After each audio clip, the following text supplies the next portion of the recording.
Roostertail Talk, a podcast dedicated to everything related to the sport we all love, hydroplane racing. I'm your host, David Newton, and it's time once again, so sit back, relax, and welcome to Roostertail Talk.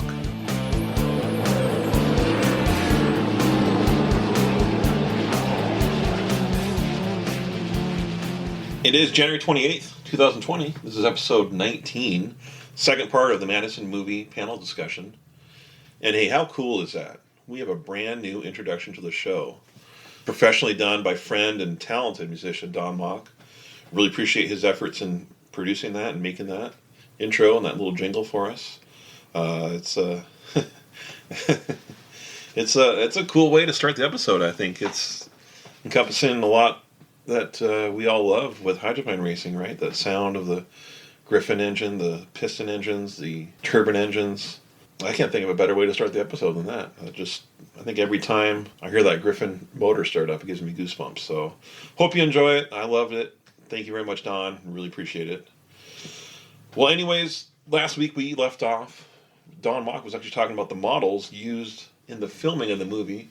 They were trying to get a couple different crashes and accidents using the models, so it was a little bit safer, because they didn't want to actually wreck the real boats while they were filming. But unfortunately, one of the boats did wreck. David Williams and the Miss Madison spun out in filming. So let's continue with part two and the conclusion of the Madison Movie panel discussion. Thousands of dollars worth of film every time we screwed up. So when they said action, you could hear these motors wind up on both these cameras. And boy, we better not screw up. But we did screw up a few times. But we nailed a couple beautiful crashes. And they kind of used parts of them. But David really made it legit by spinning out the Madison. That was nice of you. We got the wounds for it too, man. I still feel that whenever the water gets cold. You have to tell the story. I was surprised seeing his video how fast you guys were coming down the front straightaway. No wonder you spun it out. You guys were. Yeah, David, that was a real accident, and that was really scary. It was. What had happened is we had mounted the camera on the right rear of the Madison, right at the very back, and the shot they were looking for is I was supposed to tuck up. The camera's going over my shoulder. I was supposed to tuck up right inside of Todd Yarling, who was playing Rick Winston. And they wanted to see my shoulder, my helmet, my hands, and then his dashboard. And then he would look over his shoulder and smile and move over and cut me off. Well, the camera weighed, with all the speed rail and the camera and the air bottles, that was about 400 pounds. And normally what we did is we'd rig all that stuff on the trailer, or at least suspend the boat above the river and rig all that. Well, they wanted to rig the camera to my lift slings, so I had to put the boat in the water. And the boat was in the water for about an hour and a half, and then they took a break and came back. They took a break from like 9 to 9:30, and the boat continued to fill with water. So by the time I went out, it was 9:45 in the morning. The boat was filled with water. I had all this weight, and Todd was supposed to kind of do a hip check, but not really take me through the turn. He was supposed to hip check me so I could see his hands move, then straighten out, go out to about lane 11 and give me room to turn. And he had a wide transom pickle fork with an outboard skid fin. And we went hauling into that turn about 145, and he just grabbed a handful of left and turned right across me. And I tried to miss it, so I turned hard, and all that excess weight, it just spun the boat like a top. It was strange because it threw me out. I left the boat, and I traveled back, and I got hit by the camera. And the camera hit me in the center of the back and broke 3 ribs in my back right next to my spine, which is a scary thing.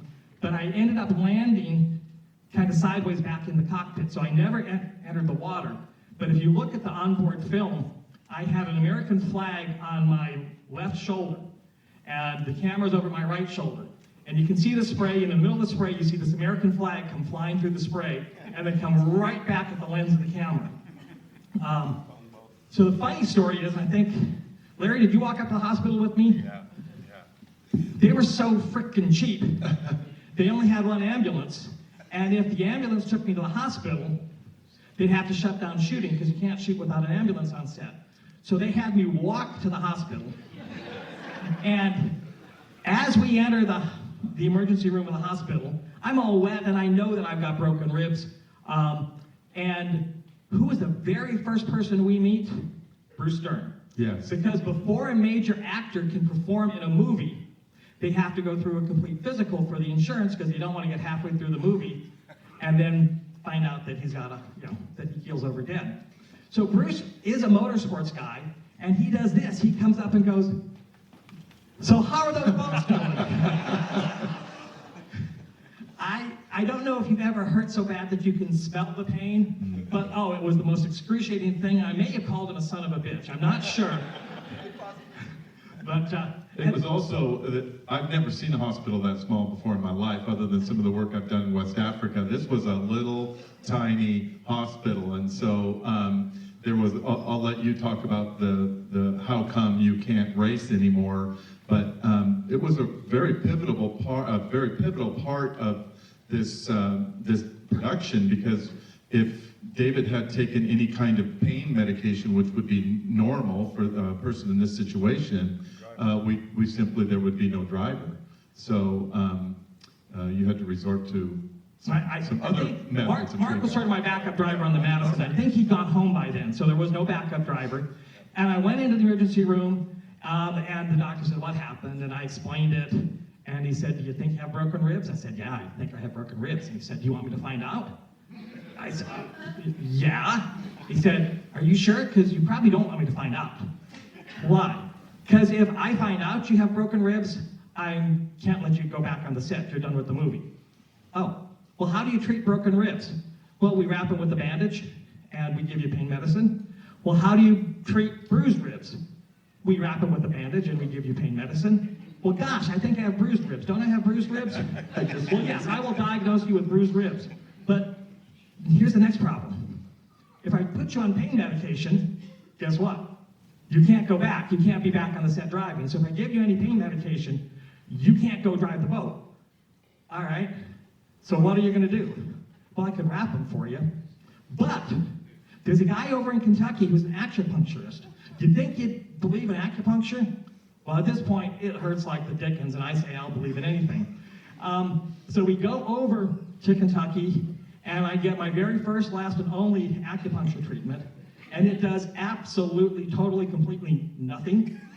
But I'm literally laying there on the table and sticking pins in me, and I have laying down on the table for some reason with my cell phone kind of between my hands with my head resting on it, and the cell phone starts to ring. And it's Martin Wiley, who's the director of the Marine unit, saying, "How soon can you be back? Because we want to be shooting in an hour." So I came back, and then Ken Muscatel and I went out and did this series of shots where he's going back and forth in front of me, and I'm going over his wake. And I broke my ribs on September 17th, and we shot until December 18th or so. And I had no pain medication, and I had 3 broken ribs that whole time, and it hurt like the dickens.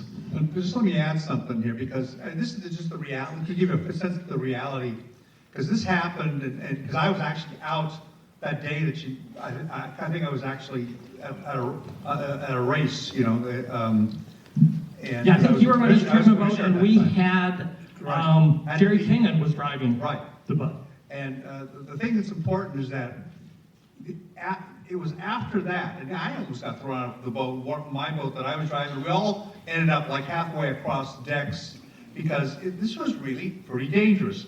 So what's important for people to understand is that it was after what happened to Dave, which was very scary, that that the director and actually Jim Caviezel said, "Can I go drive the boat?" Now this is true. I mean, he was absolutely, remember, we talked about that. He absolutely wanted to drive the boat. I could drive it. And that's what you've got to tell them. It's too dangerous. It really is dangerous. And even us who know what we're doing don't want to drive this thing over and over and over. So that was the line that Jim used on me was, "Well, Dave, of course I can drive the boat. I'm an athlete. I used to play basketball." Yeah. It made sense to him. Started, I think they couldn't get it started. Yeah, we got him to start at once. So guys, it is about 5 minutes after 5. if you want, we can take questions for a few minutes. I'm so grateful that you came. I do hope you can participate in the auction on your way out. I'll contact winning bidders and let them know how to pay for it. But before we wrap up, any questions from the audience? We got about 10, 15 minutes to take questions. Andy Watto right here. I remember during the filming, we ended up one day and where's Andy? And I actually announced while I'm filming the scene, oh, Andy's in jail today. So we sold free 10-speed t-shirts. Hey, David, the question is, how did Chicago end up in the movie? Chicago had a much smaller role in the movie than it was supposed to have. When we left Seattle, we were going to go straight to Chicago, and we weren't going to actually race in Chicago, but we were going to film a whole race scene in Chicago, and that's because Bill Bindley was living in Chicago, and Carl Amari, who was our the producer, who was the big guy who came up with the $4 million to make the movie. He lived in Chicago, and he wanted to put some of his friends in it. Hey, Dave. Yes. Why did they change the Madison race date to Labor Day when it's actually on the 4th of July weekend? When we started the movie, it was 4th of July. But as I mentioned, we didn't have a lead actor until September 4th. And a lot of the filming could not be done until late in September, early October. And for a while, it was just hysterical that they would, if we had an outdoor shot, they would come by, they being the set designers, would come by with green lawn paint and paint the brown lawn green, and then they would paint the yellow leaves on the trees green, and as the leaves fell off, they would literally paste the leaves back up. So after doing that for 2 weeks, they went, oh, heck, we can't make anyone think this is July. So then they swapped it to Labor Day weekend. It was just a matter that we didn't have Caviezel until mid-September. David, the question was, where did the additional money to cover the check come from? I can answer that question, and that was the city sanitation fund. Although the city, in fact, part of the script is where Jim, as he's leaving the boat shop, says, we may not have garbage service for 3 years, but at least we have the gold cut. So, any other questions? I have the microphone right here. If you want to answer or ask any questions, just wave at me right now and I'll come running to you. All right, there's a question behind you, Larry. Yep.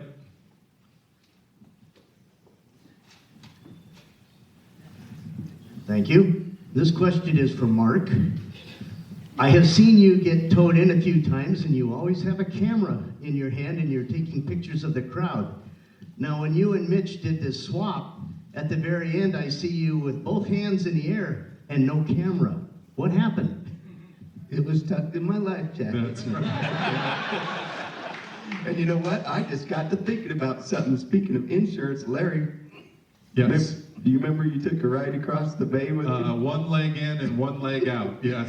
Yeah, there definitely should not have been any insurance coverage on that ride. Larry, myself, and Alex, one of the stunt guys, we all got left on the other side. They all left. And so I gave you the helmet, him the goggles, and then we matched the gas and went back across the bay. That's how we got back. More questions from anybody? Yeah, you mentioned there was some maintenance done on some of the engines and very few engines available. Did you lose any motors during the filming? We did not lose an engine. Bob Schroeder lost a couple. And the film crew lost a camera. Oh, they did? Ooh, Yeah. That's expensive. I remember losing some lens hoods, but I That's don't what remember losing Yeah, cameras. some camera equipment. Now, there were some weird things that they tried to do that I had to put my foot down on. And it was tough because while I was saying no, someone else was saying, oh, hell yeah, I'll do that. One of the things that they wanted, there are a couple shots where the boat is supposed to come right at the camera. And we just couldn't get as close as they wanted. And Artie Malashi, who was the stunt coordinator, said, well, you know what we do with cars is you get this great big 12 by 15 foot mirror. We put it at a 45-degree angle, then we set a camera at a 45-degree angle, and we shoot into the mirror and just drive the car right through the mirror, and it looks like the car is coming right up as close as you can.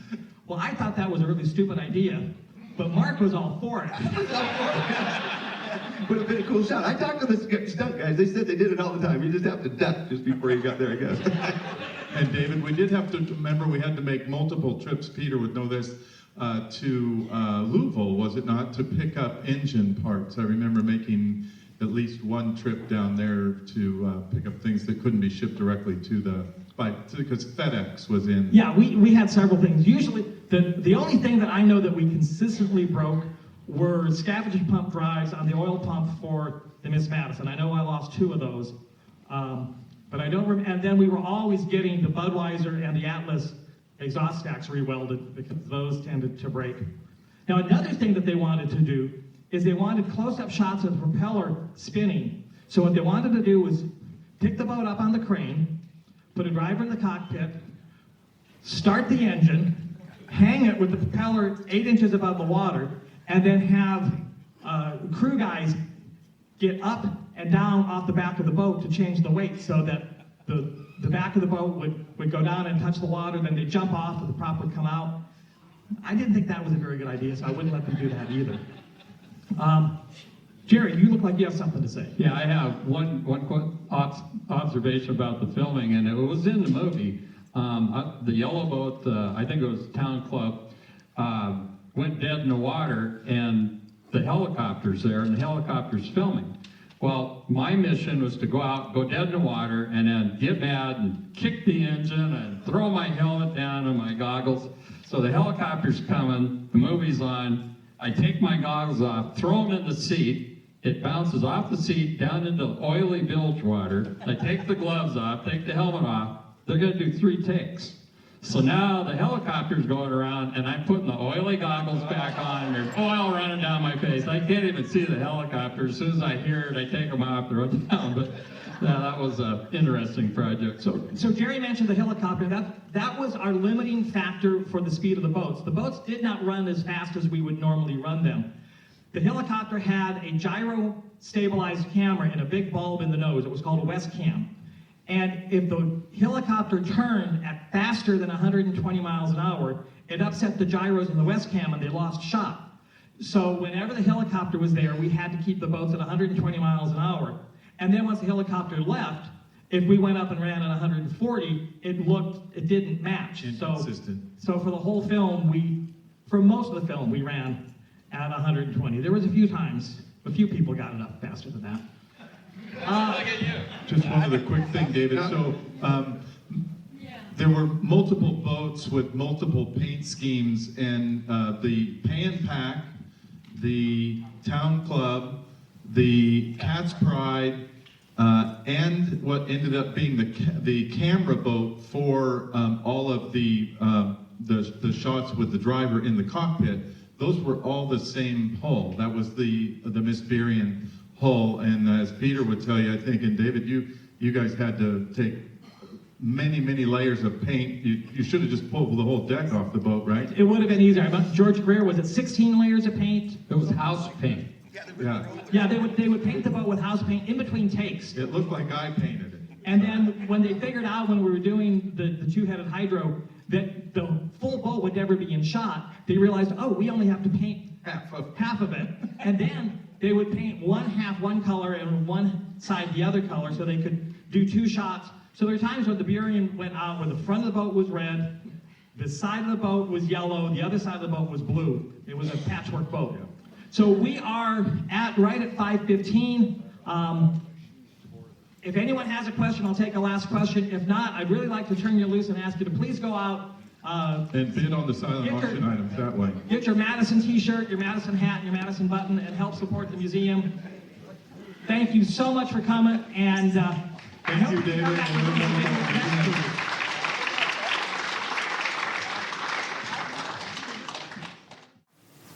Man, that was such a fun event.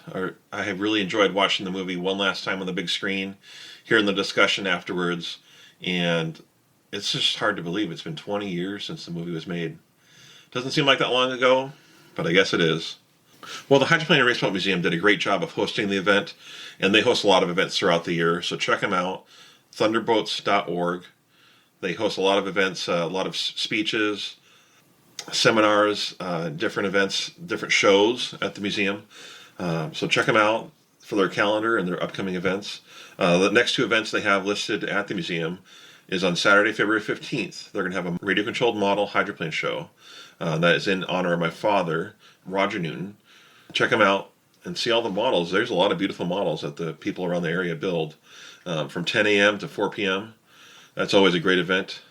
But also on March 5th, that's a Thursday, from 7 p.m. to 9 p.m., at the museum, they're going to have Out of the Darkness, and that's a suicide awareness and prevention seminar held by many in the medical community and the hydroplane community to talk about suicide prevention. All right, I did some more research on the movie and wanted to share a few things with you. A couple of things I already knew, but there's some interesting things I didn't quite know from before. On several websites, it talks about how filming concluded in 2000, and it was actually selected to be the opening film for the 2001 Sundance Film Festival. And it was actually played with a standing ovation at Sundance. So that's a huge honor in itself. It was picked up for distribution by a company that unfortunately went out of business right afterwards. So it stalled the release and actually didn't release until April 22nd of 2005. So it took 5 years to get it out into the public's eye. It was released by MGM worldwide and actually became the last film released by MGM as an independent company. Reviews were very, very mixed on it. It currently holds a better review than many gave it originally on International Movie Database. If you're not familiar with International Movie Database, but you're a movie lover, check out the website, imdb.com. A lot of stuff that you can spend a lot of hours going down the rabbit hole learning about movies. But it currently holds a rating of 6.4 out of 10 on their website, so it's not that bad of a rating. The production costs was estimated around $13.5 million. The movie actually lost money. I won't go into how much they lost, but unfortunately they didn't make money with that movie. The cast had some big names in there. It had Bruce Stern, Paul Dooley, Jim Caviezel, who later came to bigger stardom with playing Jesus Christ in The Passion of Christ. But there was also two other names, some young actors who, one was pretty well known at the time, Jake Lloyd. He played Mike McCormick, Jim McCormick's son in the movie. And this was actually his last role as an actor. After this movie, he quit Hollywood, he quit acting, and went on to a private life. But he was more well known as playing Anakin Skywalker in Star Wars Episode 1, The Phantom Menace. But there's a lot of interviews and a lot of articles online saying how that was a very bad experience for him working with George Lucas and going in the public eye at such a young age. So he decided that wasn't quite for him and went on to different careers in his life. But probably the biggest surprise I saw when looking a little bit more into research for the movie and a little bit more knowledge about it was there's an actor, it was actually one of her first movies and first roles in a movie, was Brie Larson. She was actually one of the racing girls in the circle of friends that came around and gave Mike McCormick a hard time at the beginning, but then were his besties at the end of the movie. And if you're not familiar with Brie Larson, she actually won an Oscar a few years back for her portrayal in Room, and in recent years entered the Marvel Universe as Captain Marvel. So she's been in a couple movies in the Marvel Universe with that. But it all boils down to her beginning in this movie, in the movie Madison. And so I think she owes a lot of her career and her rise to stardom because of her role in this movie. So she really has a lot to thank for hydroplane racing, because without that, she might not have been seen and noticed to get these larger parts. I didn't go back to look through interviews and see if she really acknowledged that or not, but as a community, we know that she owes a lot of her fame because of hydroplane racing. So whenever you see her in a movie coming up, if you see her in a new Captain Marvel movie or in something else, just think about hydroplane racing and how that helped to launch her career. I hope you've enjoyed our 19th episode. It sure was fun watching that movie one last time on the big screen. And I want to thank the Hydroplane and Raceboat Museum one last time for making that 20th anniversary screening happen. Make sure you check back with us next week as our next episode will be released Tuesday, January 28th at 5 a.m. Pacific Standard Time. Also, don't forget to hit that subscribe button on your podcast player, as well as rate and review your experience. For more updates on Hydro News, check us out on social media. We're on Facebook, Twitter, and Instagram. Roostertail Talk is online as well with our website, roostertailtalk.com. On the website, you can sign up for an email subscription list to get notifications on upcoming episodes, Hydro News, podcast updates, and much, much more. Finally, this is a free podcast to all of our listeners. But if you're really enjoying Roostertail Talk and want to help us to continue to grow and expand, please donate. You can find a link to donate through our PayPal section of our website under the Support tab. So until next time, I hope to see you at the races.